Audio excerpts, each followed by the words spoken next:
Une nouvelle coalition de partis d'opposition, d'organisations de défense des droits humains, d'acteurs de la société civile togolaise demande une transition au sommet de l'État. Au cœur de cette nouvelle dynamique figure un mémorandum de sortie de crise.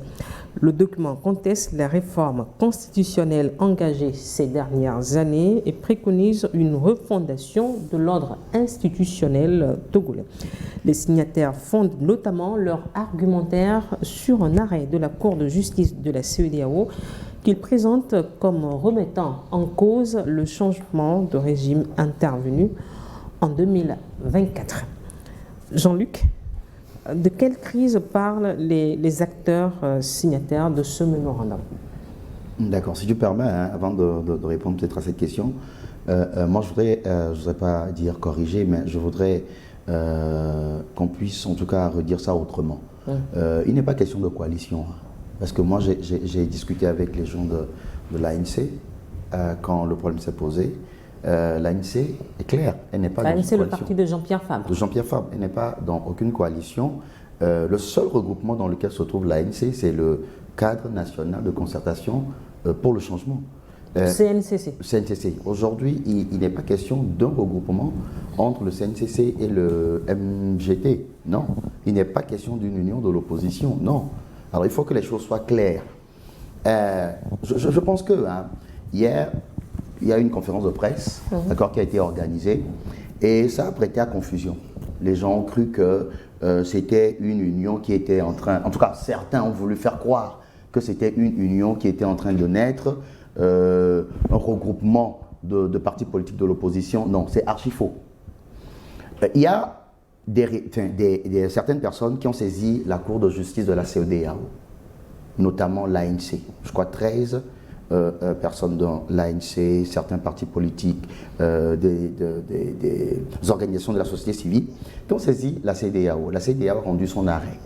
À partir de cet arrêt, ces requérants ont voulu saisir certaines institutions sous-régionales et régionales, notamment la conférence des chefs d'État de la CEDEAO, l'Union africaine à travers son comité paix et sécurité, et brandir la charte ce que nous appelons CADEC, brandir la charte, notamment l'article 24 et 25 de cette charte-là. C'est ce qui, en fait, c'est dans cette logique que l'ANC est. Et l'ANC, selon ses responsables, a apporté des amendements à ce mémorandum parce qu'il y avait des avocats aussi qui sont dedans. Et l'ANC a apporté son amendement par rapport au test qui a été produit par les avocats. Et tous ceux qui font partie de ces requérants-là ont apporté leur amendement. D'accord? Alors, ça veut dire que chacun a signé. Chacun a signé. Voilà, les requérants ont signé. Alors, au sein du CNC, il y a un parti politique qui a voulu peut-être ramener ou bien rapprocher le CNCC au MGT, ce à quoi l'ANC a dit pas question, l'ANC a refusé, et l'ANC a dit qu'elle ne présentera pas ce mémorandum avec n'importe qui. Même si elle a signé. Même si elle a signé. Parce que l'objectif de l'ANC, c'est que ce mémorandum soit envoyé à ces institutions dont je parle. D'accord? Mais non, le MGT voulait faire une proposition de sortie de crise. C'est ce qui est tout à fait normal. Et le MGT, peut-être, s'est greffé sur ce mémorandum, d'accord, et aussi a apporté sa solution de crise et maintenant l'a présentée. C'est le MGT qui a présenté sa sortie de crise. L'ANC ne se retrouve pas dedans. La preuve, l'ANC n'y était pas. Même si elle a signé, je vous le demande à nous. Bien sûr, et je répète que l'ANC a signé ce mémorandum parce qu'elle fait partie des requérants. Et l'ANC était sur le point, avec les requérants, de saisir l'Union africaine, la conférence des chefs d'État de la CEDEAO. L'ANC n'était pas dans la logique de faire une conférence de presse pour présenter le mémorandum. Maintenant que vous avez fini de nous expliquer la situation, de quelle sortie de crise parle le MGT? Merci. Et l'ANC, signataire, mais qui ne se retrouverait pas... Non, pas que ne se retrouverait. En fait, je t'explique. La question de la sortie de crise vient du MGT. L'ANC, dans son amendement, n'a pas parlé de sortie de crise. Ça, il faut qu'on soit clair. D'accord? L'ANC n'a pas parlé de sortie de crise. L'ANC n'a pas parlé de transition, machin. L'ANC a parlé, oui, l'ANC dans le mémorandum a évoqué la charte de l'Union africaine, la charte en son article 24 et 25. Mais non, les propositions de transition et autres, c'est des propositions du MGT. Alors, Credo, est-ce qu'on peut être signataire d'un mémorandum, mais se soustraire des conséquences de ce document? Non, cela traduit un certain malaise avant même l'accouchement de ce manifeste Génération Togo, que moi je considère comme une trouvaille de plus pour amuser la galerie politique. Avec les explications de mon confrère Jean-Luc, qui est proche d'un certain courant politique, donc on comprend aisément... Qui est allé aux informations. Qui est allé aux informations, donc c'est la proximité. Donc aller chercher l'information... Donc si tu peux aller chercher l'information. Oui, non, je ne te culpabilise pas. Donc je crois que lorsque on manifeste une certaine proximité dans la quête d'information, on a les éléments que les autres assurément n'auront pas. Donc je parlais d'une nouvelle trouvaille pour amuser la galerie, en ce sens que cette sortie médiatique, pour moi, relève tout simplement d'un jeu politique. Un jeu que certains acteurs en mal de repère ont voulu utiliser pour mieux se repositionner, pour manifester leur présence sur l'échiquier politique et exister dans le débat public. Donc vous allez voir que l'intitulé même de ce manifeste, c'est un manifeste qui est un mémorandum pour une sortie de crise. Donc on doit se poser la question, est-ce qu'il y a une crise politique au Togo? Je dirais que les institutions républicaines sont en place. Je ne sais pas de quelle crise politique ils veulent parler dans ce mémorandum. Et je crois également que Jean-Luc aujourd'hui, dans son développement, a abordé la question, disons l'idée même de cette transition qui est avancée. À parcourir ce mémorandum d'une dizaine de pages, moi, l'analyse que je fais et que je porte, c'est que son contenu illustre surtout la succession d'échecs d'une certaine opposition qui peine toujours à s'organiser pour ravir la vedette du pouvoir. Et vous allez voir que ce mémorandum, selon les initiateurs, vise surtout à contester la nouvelle architecture institutionnelle et obtenir une transition politique. Une transition politique pour faire quoi? Donc, je pense que ce sont des hommes politiques et certains de la société civile qui ont, à travers ce mémorandum, étalé sur la place publique qu'ils ont toujours échoué dans tout ce qu'ils ont fait comme initiative. Aujourd'hui, vous allez voir et à suivre en lien entre les lignes le développement de mon confrère analyste politique. Donc, c'est qu'il y a déjà un malaise au sein de ce MGT parce que ça n'exprime pas, disons, les ressentis, les besoins de toutes les entités. Maintenant, il y a lieu également de s'interroger. Est-ce qu'on peut apposer sa signature et du jour au lendemain ne pas se reconnaître dans la matérialisation? Donc, je crois qu'au niveau de l'ANC, c'est beaucoup plus un accompagnement parce que, selon nos informations, l'idée première même de la mise en place de ce mémorandum cachait un réel besoin d'éprouver l'Alliance nationale pour le changement de Jean-Pierre Fabre. Mais comme au niveau de l'ANC, ce ne sont pas des politiciens bling-bling, ils ont essayé de jouer le jeu. Mais à un certain moment, l'orientation qu'on voudrait donner maintenant à ce mémorandum qui était préalablement destiné aux institutions parce qu'ils ont dit qu'ils vont faire la tournée, ils vont aller au niveau de la CEDEAO, de l'Union africaine, de l'Union européenne pour aller faire ce qu'ils ont l'habitude ou bien ce qu'ils savent mieux faire que de jeter ou bien de montrer de la main gauche leur pays. Donc je crois que cela n'a pas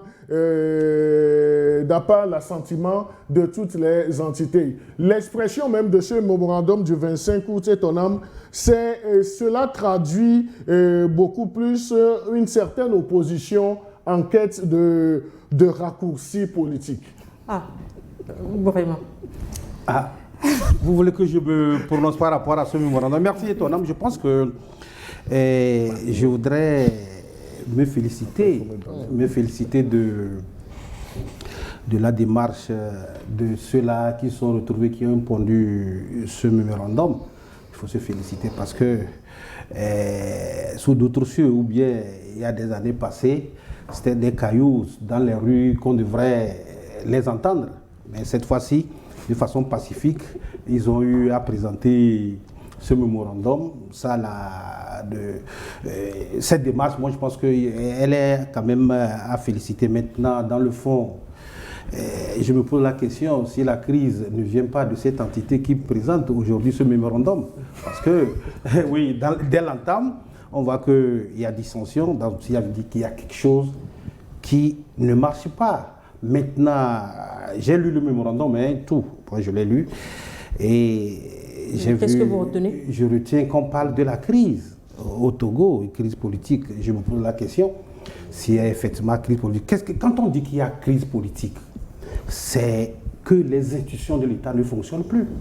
Nous avons vu des pays où il y a véritablement crise politique. Aujourd'hui, il y a un président de la République qui est là conformément à la Constitution, il y a un président du Conseil qui est là conformément à la Constitution, il y a le gouvernement qui fonctionne, il y a les deux chambres qui sont là aujourd'hui, qui prennent des initiatives, qui votent des lois, et le peuple marche sur ces lois, et tous les Togolais marchent sur ces lois. Ça veut dire que pour le moment, il n'y a pas, je ne pense pas qu'il y a crise. Donc c'est là, par rapport à l'arrêt de la CEDEAO sur lequel ce regroupement se base, pour pouvoir engager ou bien prendre un référendum. D'ailleurs, dans le référendum, lorsque je l'ai lu... Dans le mémorandum, je n'ai pas vu... lorsqu'on parle d'une transition, je n'ai pas vu le délai de cette transition. Je ne sais pas si vous avez peut-être déniché ça. Il n'y a pas de délai pour une transition. Donc, on sent que c'est un travail qui n'a pas été un travail consensuel. Si je me base sur le développement, les informations que nous ont apportées notre confrère Jean-Luc, ça veut dire que ce n'est pas un travail consensuel. Au-delà de tout, moi je pense, il faut le dire, c'est une sortie politique. Il faut le leur accorder, c'est tout à fait normal. Ce sont les groupements politiques qui se sont retrouvés. Ce qui me fait un peu mal, c'est parce que j'ai vu que certaines organisations de la société civile également se sont retrouvées là-bas, mais c'est de leur droit. C'est de leur droit, il faut les concéder ça. Mais je pense qu'il faut qu'on arrête quand même de montrer notre pays ou bien de mettre notre pays tout le temps sur le banc des accusés parce que justement on veut atteindre un objectif.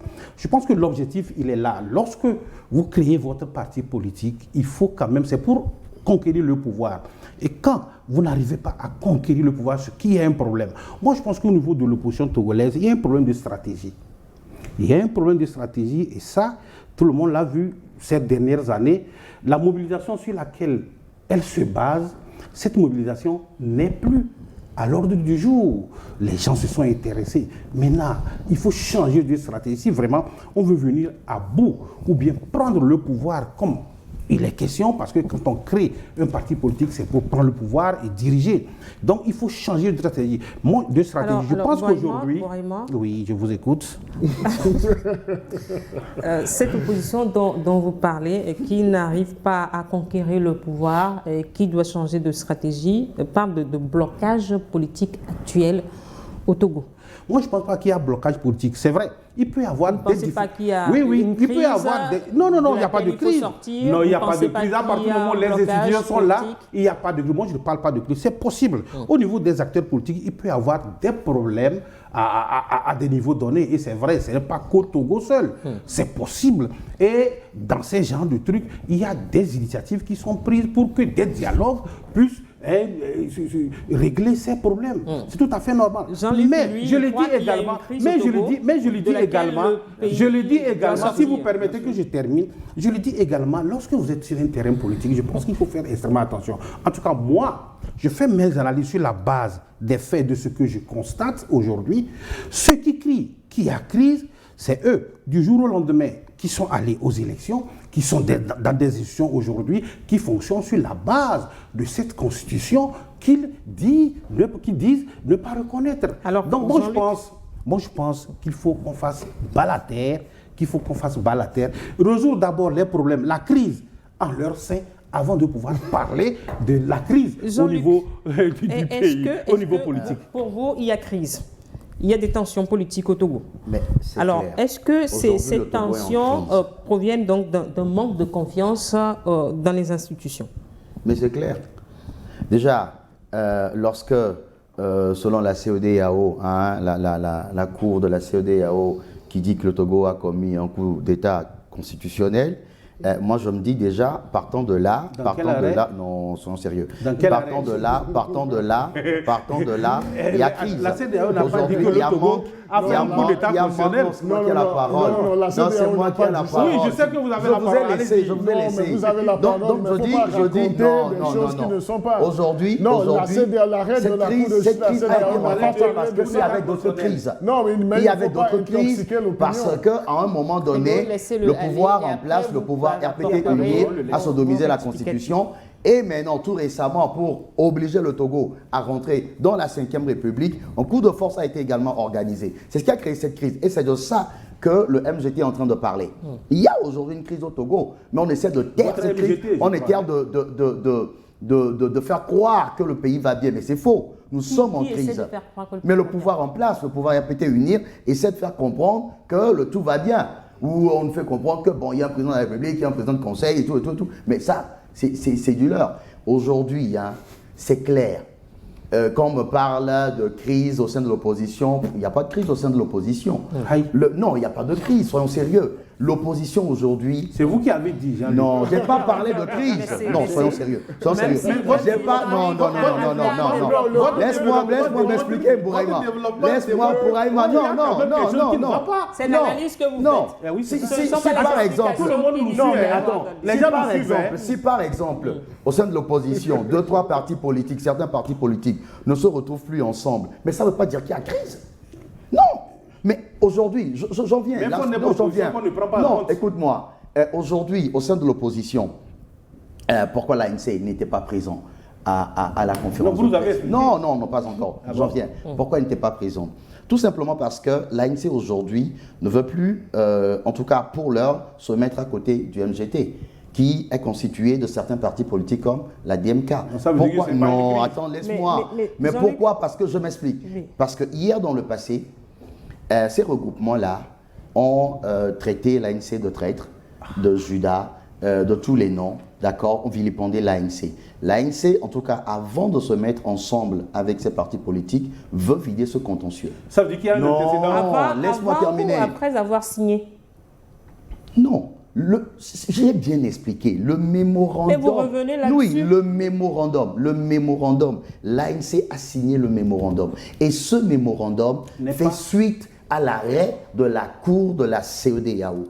Et l'ANC signe le mémorandum. Avec les amendements. Non, laisse-moi attendre. Non, je voudrais voir si les amendements. Non, laisse-moi terminer, Bouraïma. L'ANC signe le mémorandum. Oui, après avoir tout lu. Non, bien sûr.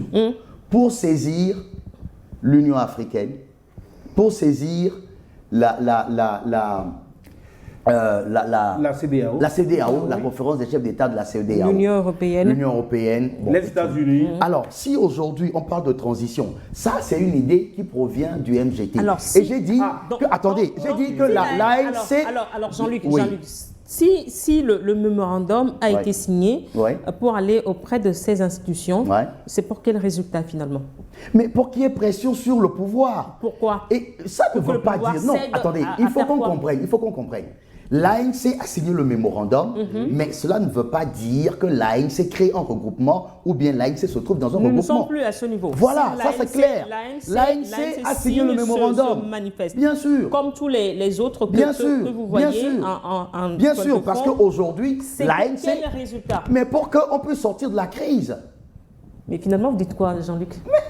Mais attendez, peut-être que c'est vous qui ne me comprenez pas. Aujourd'hui, le Togo est en crise. Attends. Non, laisse-moi terminer. Je m'explique encore de nouveau. Aujourd'hui, le Togo est en crise. Vous n'allez pas passer. Non. L'opposition togolaise veut emmener... Non, attends. L'opposition togolaise veut emmener le Togo à sortir de cette crise. D'accord? Le MGT a fait une proposition. Et j'ai dit, moi, j'ai rien contre, c'est une très bonne proposition. Ils ont parlé de transition, ils ont parlé de la pression de la communauté internationale. Mais je dis, ce mémorandum, l'ANC a fait son amendement. Le MGT aussi a apporté son amendement. Et l'amendement du MGT, c'est la transition et autres. Mais pourquoi l'ANC ne signerait pas? Puisque ça rend c'est en faveur du peuple togolais. Sauf qu'on ne parle pas de l'ANC particulièrement aujourd'hui, on parle du CNC. mémorandum pour une sortie de crise que le Mais justement, mais l'ANC a signé. publié. Mais si l'ANC ne se retrouve pas parmi les gens, mais c'est justement pour qu'on ne dise pas... Il y a des antécédents. Non, c'est justement pour qu'on ne dise pas qu'il y a un regroupement aujourd'hui ou qu'il y a une union de l'opposition. C'est tout. C'est compréhensible.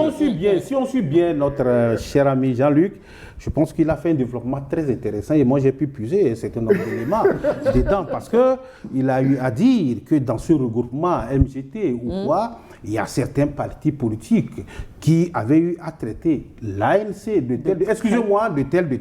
tel traître et que l'ANC voudrait que ce contentieux soit vidé. Justement, c'est pourquoi l'ANC n'y était pas. Ça veut dire qu'il y a un problème. Et il ne peut pas me parler, il ne peut pas me dire qu'il n'y a pas antécédent. Non, tout compte fait, c'est tout à fait normal. C'est le jeu politique. Nous sommes sur un terrain politique et à partir du moment où l'ANC s'est senti quand même concernée, l'ANC s'est senti blasphémée, et elle a le droit de réclamer que ce contentieux soit vidé avant de pouvoir... On te concède ça. Mais ce que je dis qu'il y a crise au niveau de l'opposition. Bon, moi, au lieu de parler de crise au niveau politique, non, pas une double crise. Moi, je ne parle pas de crise au niveau politique. Bon, je ne parle pas jusqu'à partir du moment où... Aujourd'hui, quand on parle de crise... aujourd'hui, on n'a pas à se combrer sur une crise au sein de l'opposition. Ça, c'est pas le plus important. Aujourd'hui, non, il n'y a pas de problème. même si l'opposition est en crise, est-ce que le Togo est en crise? Oui. Aujourd'hui, elle demande à ce que le pays tout entier puisse sortir d'une crise. Parce qu'on nous a plongé dans cette crise. C'est ce qu'on est en train de dire. Mais non, qu'il y ait crise au sein de l'opposition. Ça ne regarde pas Brahima et Credo. Laissez l'opposition régler son problème. Non, ce n'est pas un problème. On a compris ce que vous avez dit. Maintenant, en attendant que Jean-Luc nous prouve qu'il y ait crise, parce qu'à partir du moment où les institutions ne sont pas aux arrêts, parce que moi je parle par rapport à aux arrêts de l'institution ou pas. Non. Pas à partir du moment où les institutions, excusez-moi, les institutions ne sont pas aux arrêts. Et ces institutions, c'est sur la base de ces institutions que ceux-là qui aujourd'hui parlent de crise politique fonctionnent. Mais on ne peut pas, moi je ne comprends pas leur démarche. La crise. Moi je ne comprends pas. C'est vrai, il peut avoir, attendez, c'est tout à fait normal. Non, il peut avoir des problèmes politiques. Parce qu'on a organisé des élections, des partis politiques se sont présentés. Oui. Donc ça veut dire que ces partis politiques cautionnent la 5e République. Non. J'ai compris. Ah non. J'ai compris Jean-Luc. On a organisé des élections. J'ai compris Jean-Luc. J'ai compris Jean-Luc. Et maintenant, oui, s'il vous plaît. Vous avez compris. Credo aussi a compris. Non, vous terminez depuis. Alors, Bouraïma a compris. Credo a compris. Jean-Luc a compris. Non, pas encore. Jean-Luc qui estime que ce n'est pas parce que des partis politiques sont allés aux élections sous la bannière de la 5e République que ces partis cautionnent ce changement de constitution. Qu'est-ce que vous lui répondez? Ils ne sont pas allés seulement aux choses, ils sont même dans les institutions. Non, mais attendez, vous forcez les gens. Ils sont dans les institutions. Vous forcez les gens. C'est une stratégie politique. Non. C'est une stratégie politique. Ces partis politiques sont dans les institutions. Non, mais est-ce que je peux parler? Nous avons 5 minutes pour parler de ce mémorandum du Mais n'oublie pas que tu m'interromps. Non, mais moi je crois qu'il y a une mayonnaise d'esprit dans l'appréciation du climat du jeu politique aujourd'hui, qui n'est pas clair. Donc moi je dis, même à suivre les deux pans d'intervention de Jean-Luc, je conclurai à cette mayonnaise d'esprit. Parce que certes, on en a vu la signature de l'ANC sur le mémorandum, donc on dit que l'ANC n'a pas signé le mémorandum pour son emploi. Pour son emploi qu'on a fait à travers... Faut pas déformer mes propos. Non, c'est non, laisse-moi aller. Vous l'avez dit. Non. Mais Credo est en train de déformer mes propos. Ah non, je ne suis pas d'accord. Non, je ne suis pas d'accord. Credo, dis exactement ce que j'ai dit. Dis exactement ce que j'ai dit. parce que ceux avec qui il a évolué pour la concrétisation de ce mémorandum en ont fait une conférence de presse. Mais qu'est-ce que tu en sais? Donc le second point, l'ANC se reconnaît dans le CNCC, oui ou non? Le CNCC n'a pas fait fusion avec le MGT. Le CNCC était également au niveau non, mais ça ne veut pas dire qu'ils ont créé une plateforme ou un regroupement. Non. Je vous ai posé une question. Non. Voilà, il s'égare. Oui, non, ne soutenez pas. Il est en train de s'égarer. Aller aux élections ne veut pas dire cautionner la 5e République. C'est ce que Jean-Luc dit. Oui, mais l'ANC a aujourd'hui une mairie de taille et qui gouverne cette mairie avec les tests de la... L'ANC n'est pas la seule... Non, je n'en disconviens pas, mais je dis l'ANC a une mairie de taille comme d'autres partis de l'opposition aussi. Et alors? Donc aujourd'hui, l'ANC ne peut pas se dérouter de la 5e République. Parce qu'on est contre la 5e République et donc parce qu'on a organisé les élections, on ne peut pas aller aux élections. Je voudrais savoir sur ce plateau si mon confrère Jean-Luc parle au nom de l'ANC ou bien il intervient en tant qu'analyste. Dès le début, j'ai dit que j'étais aux informations. Parce que ce n'est pas parce qu'on a commencé par trouver quelques petites bêtes. Non, mais pourquoi? Non, c'est pas vrai.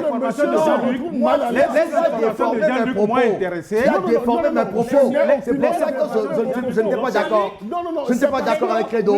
Bouraïma. Oui, je peux. Je suis pas d'accord. Je peux. 30 secondes tous les trois. Oui. Pour dire votre dernier mot. Credo commence. C'est pas vous qui partagez. Non, d'accord, je suis d'accord. Mon dernier mot, c'est qu'il faut vraiment que, au niveau de la classe politique, c'est vrai, notre pays, il est là, c'est un pays à nous tous. Et dès qu'il y a des problèmes, moi, je pense qu'il faut quand même trouver le juste milieu pour pouvoir résoudre ces problèmes. C'est vrai, l'opposition aujourd'hui togolaise, elle joue son rôle, on l'a dit. Dans un pays, il faut une opposition pour pouvoir contrecarrer ou bien devenir comme un contrepoids en quelque sorte par rapport à la gouvernance. C'est une bonne chose, mais je pense qu'il faut éviter qu'on puisse se mélanger et qu'on puisse quand même mettre notre pays sur le banc des accusés à chaque fois lorsqu'il y a problème, alors qu'on pourrait trouver des solutions au niveau de notre pays. Non, mais moi je dirais que à parcourir ce mémorandum, on a comme l'impression que l'opposition s'accroche à un arrêt de la Cour de justice de la CEDEAO qui ne remet nullement en cause la 5e République ni les institutions qui sont progressivement mises en place. Donc il faut qu'on se dise la vérité. Et on a comme l'impression que l'instrumentalisation de cette décision, de cet arrêt de la CEDEAO vise simplement à jeter du discrédit sur un processus constitutionnel en marche. Jean-Luc. Je crois qu'aujourd'hui, il ne faut pas se réfugier devant un problème de l'opposition pour ne pas permettre au Togo de sortir de la crise. Le Togo aujourd'hui est en crise, qu'on le veuille ou pas. On est en crise. Il n'y a pas de crise. On est en crise. Et la CEDEAO nous a sanctionnés. La CEDEAO a bel et bien dit que nous avons commis un coup d'État constitutionnel. Non, il y a un coup d'État constitutionnel. Il faut trouver une solution à la crise à votre face. Non, ça ne vous regarde pas. Mais aujourd'hui, ça ne vous regarde pas. Jean-Luc Asiakole, journaliste, analyste politique. On est en crise, reconnaissez-le. Bouraïma Tchaboré, directeur de publication Le Messager. Credo Tété, journaliste, analyste politique. Merci à vous tous d'être passés sur ce plateau. Merci également à vous qui êtes restés à notre compagnie. À très bientôt sur votre chaîne.